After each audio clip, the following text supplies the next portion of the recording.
The Holyrood elections has been overshadowed by a continuing row over candidates. The party's only councillor in Glasgow has become the third candidate to stand aside. David Meikle, who had little hope of being elected, is demanding an investigation into alleged irregularities. Here's our political correspondent, Raymond Buchanan.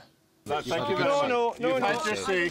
You're not dominating our conference. You've had your conference. But it wasn't just protesters who dominated today's Conservative election launch. Annabel Goldie's message to voters was lost as she fielded questions about why candidates are quitting and donors are no longer giving the party cash.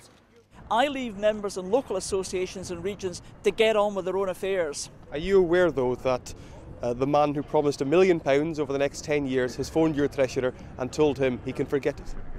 Well, my party has had to deal with issues concerning a candidate. Quite rightly, the party has dealt with that.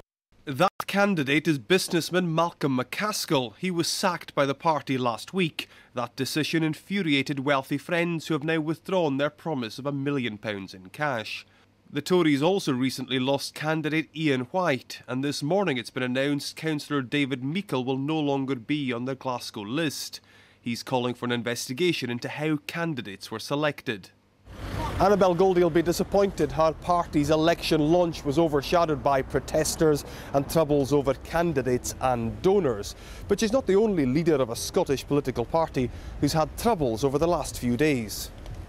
The Liberal Democrats have also lost one of their candidates. Former MSP Hugh O'Donnell was depositing his papers to become an independent today after quitting the party. I think the system in Scotland is much more tightly whipped and much more heavy-handed than either it should be or needs to be. There are too many people for me who think they're living in the thick of it rather than in the real world. No cuts! No cuts!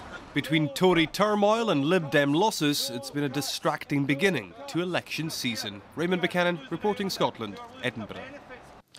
A court has